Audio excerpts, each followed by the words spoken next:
Gulliver's Travels, A Voyage to Lilliput by Jonathan Swift.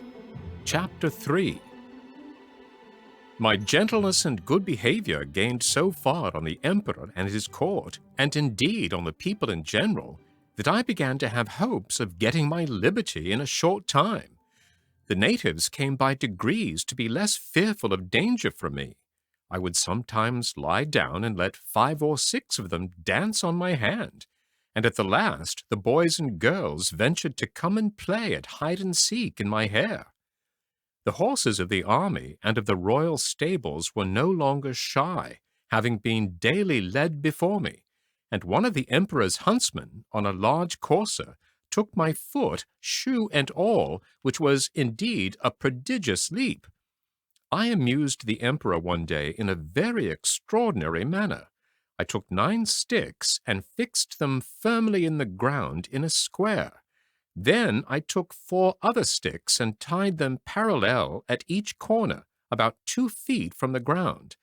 I fastened my handkerchief to the 9 sticks that stood erect and extended it on all sides till it was as tight as the top of a drum. And I desired the emperor to let a troop of his best horse, 24 in number, come and exercise upon this plain. His Majesty approved of the proposal, and I took them up one by one with the proper officers to exercise them. As soon as they got into order, they divided into 2 parties, discharged blunt arrows, drew their swords, fled and pursued, and, in short, showed the best military discipline I ever beheld.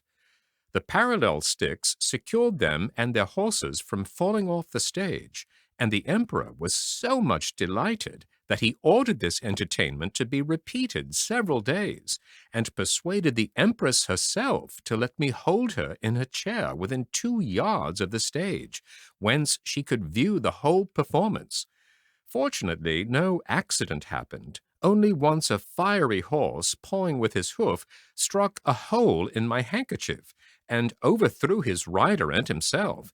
But I immediately relieved them both, and covering the hole with one hand, I set down the troop with the other as I had taken them up. The horse that fell was strained in the shoulder, but the rider was not hurt, and I repaired my handkerchief as well as I could. However, I would not trust to the strength of it any more in such dangerous enterprises. I had sent so many petitions for my liberty that His Majesty at length mentioned the matter in a full council, where it was opposed by none except Skyresh Bolgalam, admiral of the realm, who was pleased without any provocation to be my mortal enemy. However, he agreed at length, though he succeeded in himself drawing up the conditions on which I should be set free. After they were read, I was requested to swear to perform them in the method prescribed by their laws, which was to hold my right foot in my left hand, and to place the middle finger of my right hand on the crown of my head, and my thumb on the top of my right ear. But I have made a translation of the conditions, which I here offer to the public. Golbasti mamarem evlame gurdile shefin muli uli gue, most mighty emperor of Lilliput, delight and terror of the universe, whose dominions extend to the ends of the globe, monarch of all monarchs, taller than the sons of men, whose feet press down to the center, and whose head strikes against the sun, at whose nod the princes of the earth shake their knees, pleasant as the spring, comfortable as the summer, fruitful as autumn, dreadful as winter. His most sublime majesty proposeth to the Man-Mountain, lately arrived at our celestial dominions, the following articles, which by a solemn oath he shall be obliged to perform. First, the Man-Mountain shall not depart from our dominions without our license under the Great Seal. Second, he shall not presume to come into our metropolis without our express order, at which time the inhabitants shall have 2 hours' warning to keep within doors. Third, the said Man-Mountain shall confine his walks to our principal high roads, and not offer to walk or lie down in a meadow or field of corn. Fourth, As he walks the said roads, he shall take the utmost care not to trample upon the bodies of any of our loving subjects, their horses or carriages, nor take any of our subjects into his hands without their own consent. Fifth, if an express requires extraordinary speed, the man-mountain shall be obliged to carry in his pocket the messenger and horse of a 6 days' journey, and return the said messenger, if so required, safe to our imperial presence. Sixth, he shall be our ally against our enemies in the island of Blefuscu, and do his utmost to destroy their fleet, which is now preparing to invade us.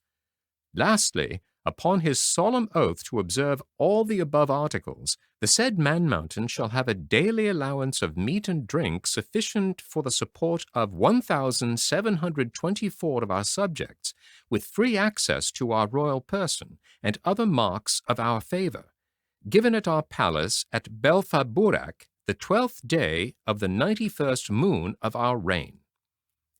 I swore to these articles with great cheerfulness, whereupon my chains were immediately unlocked, and I was at full liberty.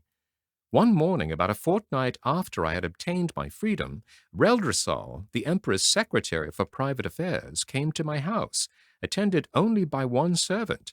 He ordered his coach to wait at a distance and desired that I would give him an hour's audience. I offered to lie down, that he might the more conveniently reach my ear, but he chose rather to let me hold him in my hand during our conversation.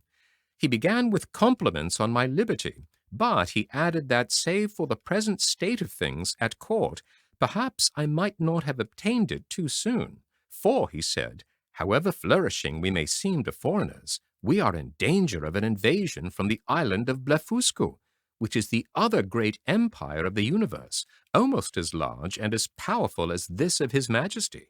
For as to what we have heard you say, that there are other kingdoms in the world, inhabited by human creatures as large as yourself, our philosophers are very doubtful, and rather conjecture that you dropped from the moon, or one of the stars, because 100 mortals of your size would soon destroy all the fruit and cattle of His Majesty's dominions. Besides, our histories of 6,000 moons make no mention of any other regions than the two mighty empires of Lilliput and Blefuscu, which, as I was going to tell you, are engaged in a most obstinate war, which began in the following manner. It is allowed on all hands that the primitive way of breaking eggs was upon the larger end, but His present Majesty's grandfather, while he was a boy, was going to eat an egg, and breaking it according to the ancient practice, happened to cut one of his fingers, whereupon the emperor, his father, made a law commanding all his subjects to break the smaller end of their eggs. The people so highly resented this law that there have been 6 rebellions raised on that account, wherein one emperor lost his life and another his crown. It is calculated that 1,100 persons have at different times suffered rather than break their eggs at the smaller end. But these rebels, the Big Endians, have found so much encouragement at the emperor of Blefuscu's court, to which they always fled for refuge, that a bloody war, as I said, has been carried on between the two empires for 36 moons, and now the Blefuscudians have equipped a large fleet, and are preparing to descend upon us. Therefore His Imperial Majesty, placing great confidence in your valor and strength, has commanded me to set the case before you. I desire the secretary to present my humble duty to the emperor, and to let him know that I was ready, at the risk of my life, to defend him against all invaders.